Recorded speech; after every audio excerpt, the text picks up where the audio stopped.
Hey guys, so the Part 3 banners have now been out for close to 20 hours by the time I'm recording this video. So we definitely have some data here regarding the top grossing rankings.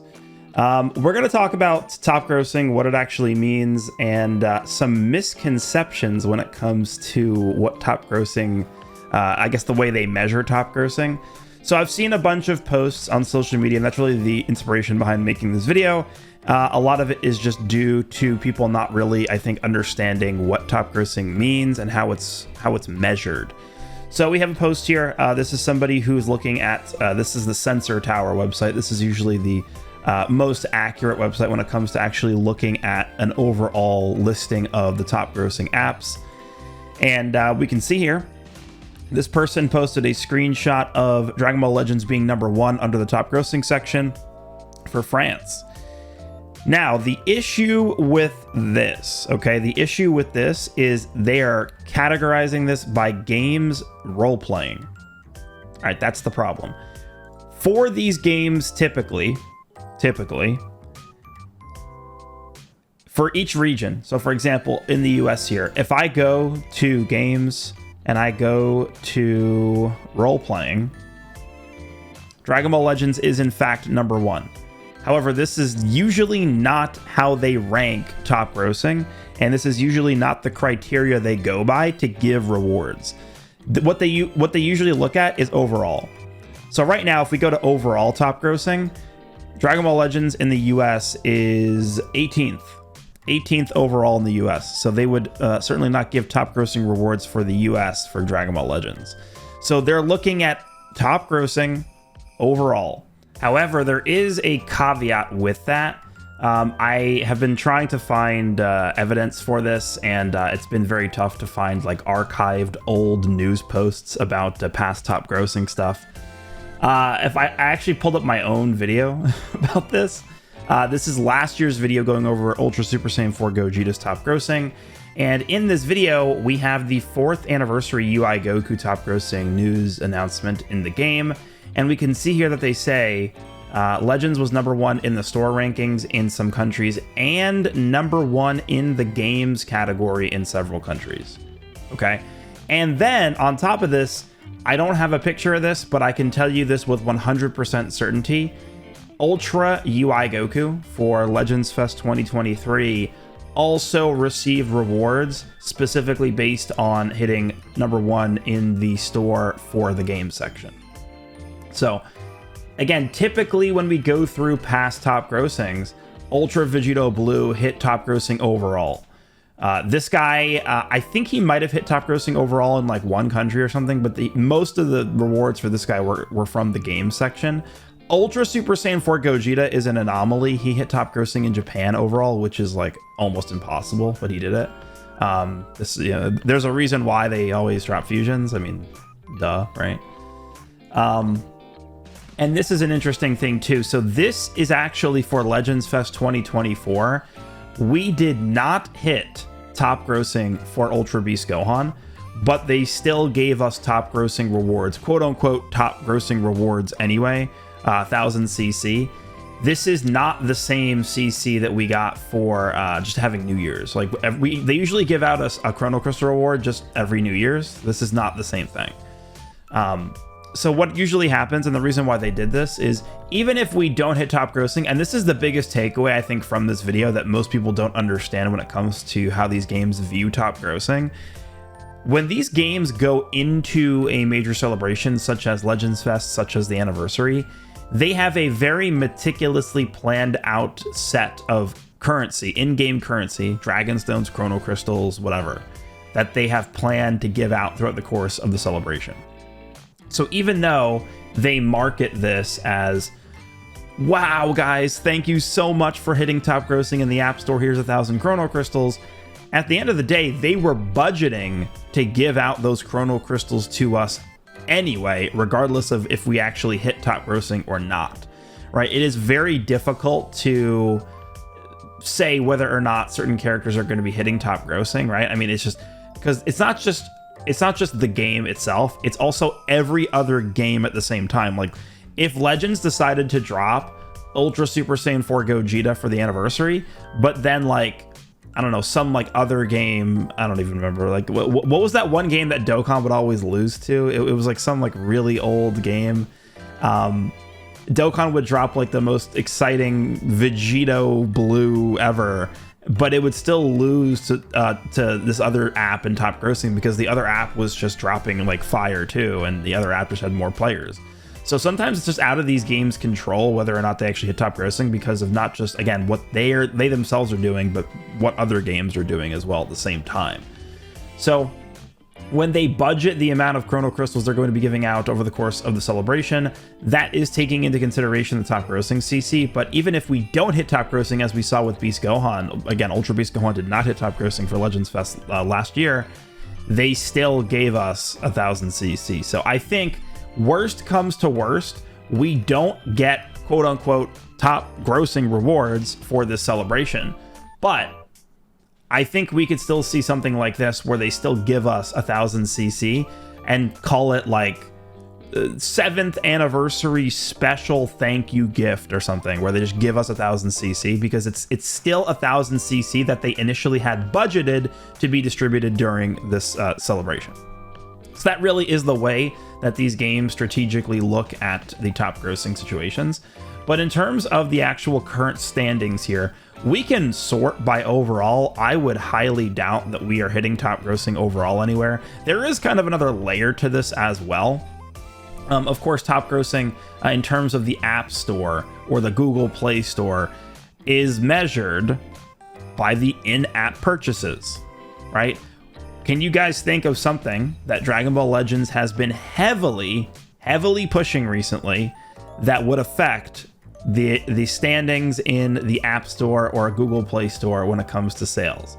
Yeah, the web store has been something that they've been pushing very heavily. I mean, we could take a look at the current page here. I mean, let's just open it up. We could scroll down and probably, dude, look, literally the first post, web store sale on now. I could scroll down for like 10 minutes and we could probably find at least 15 posts on here promoting the web store. They are really heavily promoting this. Every single part of the anniversary has had promo codes. You can get special deals on the web store. And overall, if you're a heavy spending player like me, there is literally no downside to buying Chrono Crystals in the web store, right? There's actually like no reason for me to even touch the in-game sales at all, besides just cleaning. So the way it actually works, if you're like a super mega whale, the in-game sales in the app, if you clear those out, you essentially can clear it out a second time by going to the web store.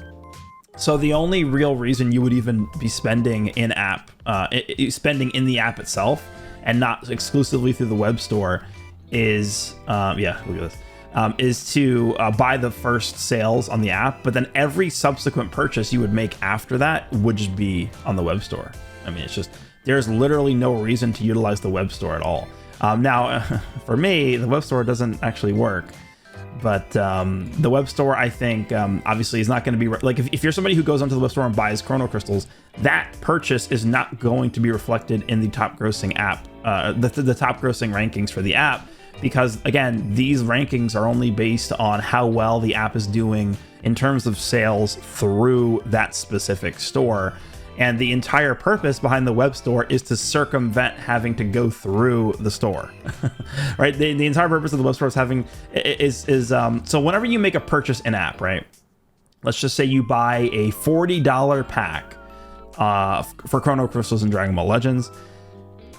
What happens is the game itself will only earn a percentage of that purchase, and the rest of the purchase will be given to either Apple or Google Play because it's facilitated by their store, their app store.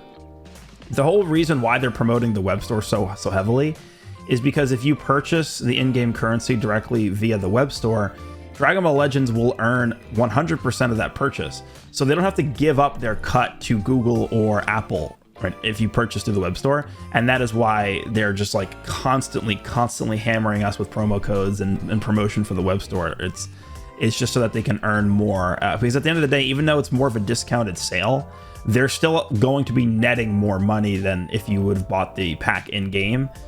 because they don't have to give a cut away to the distributor. So that obviously would not be reflected here, and I don't really know what that really means for the future of top grossing, because obviously with that in mind, if you're going to have most of your higher spending players in the game now all of a sudden not spending as much in the app, I would imagine, I mean, there's actually a good chance that just like Legends never hits top grossing again just because of that, right? So we can go through some of these. I think for the US, like if we go down to games, so Legends is 6th for the games, the overall games category here. I think if they were going to look at the games category, they wouldn't then further filter it by like certain genres. Like they wouldn't go to role playing.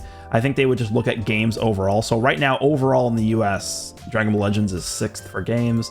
Let's take a look at some other regions here. If we go to, I don't know, like France usually hits top grossing often. Number 2 in France here for games. United Kingdom, I saw some people saying it was pretty high. It's down to 8th. I think it moved down actually at this point. Japan, where is it in Japan? It is number 3, right behind Dokkan. Okay. And let's check some other places. There's some names that like pop up to me, like Belgium. I feel like always gets top grossing with Dokkan. There's no top grossing. Oh yeah, because Belgium's kind of like weird with that. Yeah, I feel like but the thing with Belgium is like Belgium pops up, or at least they used to pop up a lot for Dokkan top grossing announcements. It's kind of weird. Like people are just VPNing. People in Belgium are just VPNing to like other regions to buy stones. Like okay. Let's see. Croatia, I feel like I've seen that. I've reached the request limit for this plan. Really? Okay, I guess they're limiting me now. If I refresh, does that work? The page isn't working. Okay, well, I guess Sensor Tower is now throttling people from using the website, unfortunately. But that essentially is a breakdown of how the top grossing situation works, right? So yes, this person posted France, games, role-playing, and Legends was number 1. But typically this is not really how they look at the situation to determine if they're going to be giving out rewards or not. But we are in kind of uncharted territory now because of the web store being out. And I think as a result of that, it's just going to be significantly more difficult to actually see the app physically hit top grossing in the App Store and Google Play charts, right? It's just not going to have the same drive behind it, because a lot of the sales now from the higher spending players are coming from the web store, because there's no reason to buy the in-app sales anymore. You're actually giving you're spending more money for the same product if you buy the sales in the app itself at this point. So we will see. I don't know how they're going to handle this moving forward, but again, I think there is a legitimate chance that we just never see top grossing again because of the web store. But I will just reiterate before we end, that does not mean that we will not get rewards due to just the amount of CC they have planned out to give out over the course of the celebration, right? Beast Gohan did not hit top grossing, but we still got 1,000 CC here. UI Goku, I think probably, again, there might have been like one region. It might have been like France hit top grossing overall, but most of the rewards that we got for UI Goku were based off of hitting top grossing in the games ranking. So they have shown in the past that they are flexible in giving out and like kind of rebranding the top grossing 1000 CC gift. So I actually do expect in some way that we will see 1000 CC given out as a replacement for what was previously branded and labeled as a top grossing reward. So we'll see. I mean, I think we'll probably see over the course of the next like 2 or 3 days if that's going to be the case or not. But if not, oh well. I think they have the amount of CC budgeted before even going in, like probably in like March. They had a CC listing of everything that they were ready to give out for the anniversary.